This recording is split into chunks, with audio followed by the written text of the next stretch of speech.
On prend les mêmes et on recommence. Cette fois-ci, on prend la route, direction un château abandonné. Sur le chemin, je me questionne. Qu'est-ce qui fait que les gens font de l'urbex? Vont dans ces lieux abandonnés de tous, que le temps désagrège? Je crois qu'au-delà de l'urbex, ce que les gens cherchent réellement, c'est une aventure. Beaucoup se coincent entre métro, boulot, dodo et oublient de vivre l'aventure. Et l'urbex, c'est ça. C'est une aventure. Souvent, on part et on ne sait pas trop à quoi s'attendre. On ne sait pas vers quoi on va. L'étrange et le mystère sont une part même de l'urbex et une part même de l'aventure. Des fois, on planifie quelque chose et ça se passe pas du tout comme prévu. Sur le chemin, on trouve autre chose, ou on arrive au lieu et on n'arrive pas à y accéder. On n'arrive pas à y rentrer, la porte est fermée, les verrous sont bloqués, on ne peut pas passer par les fenêtres. Aucune possibilité d'entrer. Alors on rebrousse chemin. Mais en se promenant, on trouve quelque chose d'autre, de plus intéressant, ou peut-être de moins. Et l'urbex offre ça, ce mystère-là. Des fois, il y a un gardien et encore une fois, c'est inaccessible. D'autres fois, il peut arriver que la police arrive sur les lieux et nous sorte de l'urbex. Et tout ceci, c'est l'aventure même. Entre ces risques et ces découvertes.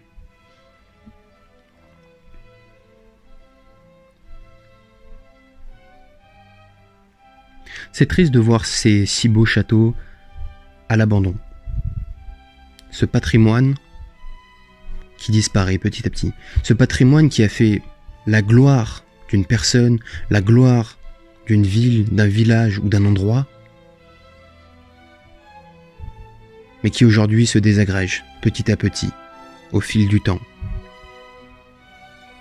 Il y a des choses de temps en temps qui sont faites pour essayer de sauver ce patrimoine-là. Ils essayent de le rénover et d'en faire un gîte, ou des entreprises les rénovent et en font leur siège. Certaines choses, des fois, sont mises en œuvre. Les villes aussi peuvent les rénover et en faire des lieux touristiques. Des amoureux du patrimoine le font aussi. Ils rénovent et ils donnent la possibilité aux gens de venir le visiter.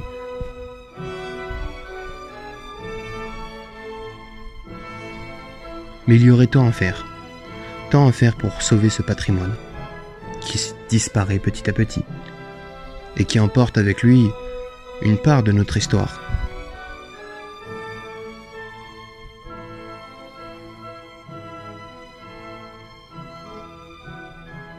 Ce qu'il faut savoir, c'est qu'il y a un mois, dans ce château-là, il y a eu une fête clandestine. Une grande fête. Il y avait plus d'une centaine de personnes. Et la police a été appelée. Elle a entouré le château et a fait sortir tout le monde. Et ça s'est fait à coups de matraque.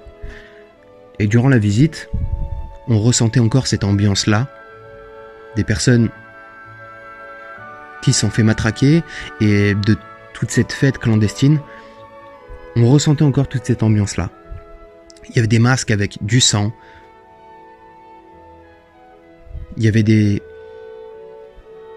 radios par terre complètement éclatées, il y avait des couvertures, il y avait des baffes de musique qui étaient cassées, il y avait des sacs. Il y avait certaines choses comme ça qui rappelaient cette fête clandestine qu'il y a eu il y a quelque temps. Et ce château était beaucoup plus beau avant cette fête, puisque les personnes, comme on le voit dans la vidéo, ont laissé des bouteilles d'alcool, ont laissé des couvertures, des sacs, ont cassé des choses. Le temps fracture, mais les gens aussi fracturent cet endroit. Nous sommes simplement de passage. Nous visitons, nous regardons, nous admirons. Et après, nous nous souvenons. Alors si vous faites de l'urbex, ne cassez rien. Laissez les choses telles qu'elles sont. N'allez pas abîmer les choses. Le temps s'en charge déjà.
Ce qui est plaisant, c'est de s'imaginer la vie qu'il y a pu avoir avant tout ça, avant que ce soit abandonné.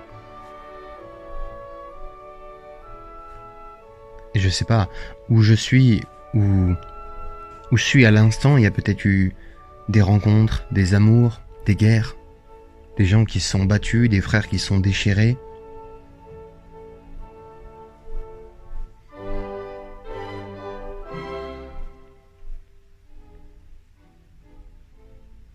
Et ce château et cet abandon est rempli de souvenirs qu'ils sont emportés avec lui.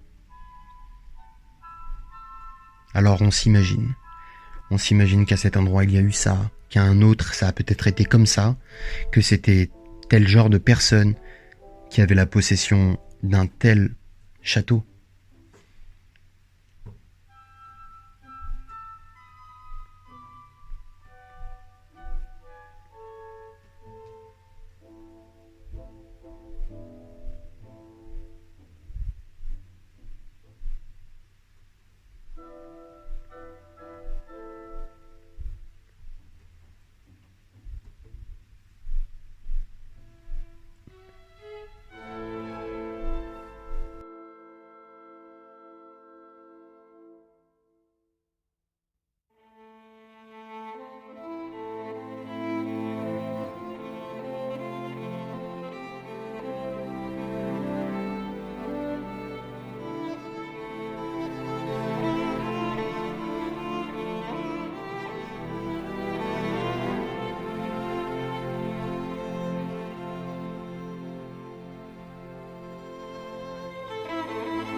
Certains objets sont là, posés, comme si qu'ils étaient à leur place, comme si qu'ils n'avaient jamais bougé,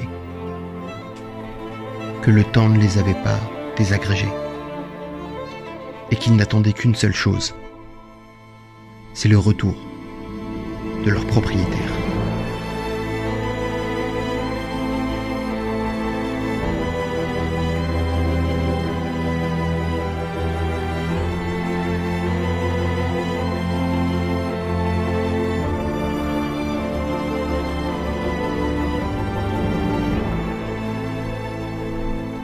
Pour un passionné du pouvoir, de l'argent, de la grandeur, de la belle chose, je me demande quel genre d'homme devait posséder un tel château.